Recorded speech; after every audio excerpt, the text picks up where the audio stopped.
my name is Ashlyn. I attend the 48th Street campus. My mother was an alcoholic, and I prayed all the time just for her to get better and to take us out of that situation. A lot of my family was addicts and alcoholics, most of my mom's side of the family.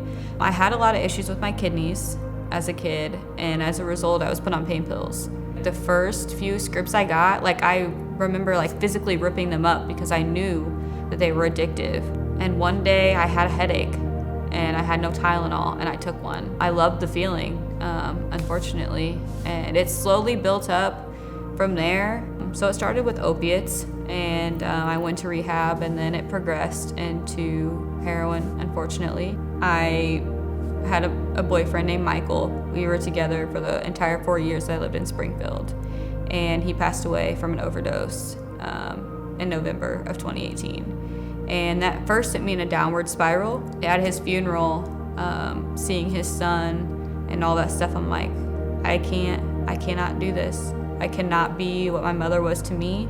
I cannot be I can't do this to my son, my family. They call it kind of like a dry drunk, where you're absent from the drugs and alcohol, but you're still miserable pretty much. And that's how I've lived for the last 3.5 years until I came to the crossing and found Region. It gave me what I was missing. Community is everything. They say community is the opposite of addiction, because addiction is so isolating, and the devil wants you to be isolated so that way he can get in your head and no one else can change your mind. It took me a long time to realize that the world didn't know me anything. No one did.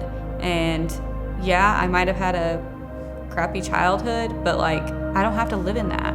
I don't have to let that define me. I don't have to take those same paths that they did, because that's how I grew up. I can turn that around and make something different out of it. I have to break the cycle. I'll never have a healthy relationship if I'm not healthy. With anybody, romantic, friends, family, if I'm not healthy, those relationships aren't gonna be healthy. What I project, I attract. And if I'm projecting sickness and sadness and toxicity, that's what I'm going to attract back.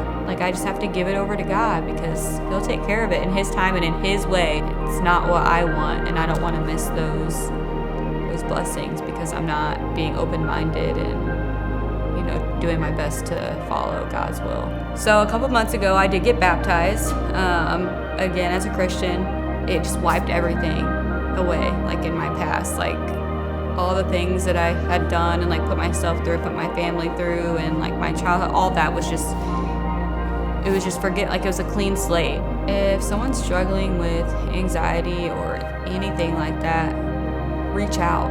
Your secrets keep you sick, because it festers in your mind and you think you're alone and nobody else knows what you're going through, or nobody cares and no one wants to take the time out to help you, and you suffer in silence. So put yourself in a community, some type of healthy group, whether it's a 12-step program or Region or a life group or a Bible study or whatever it is.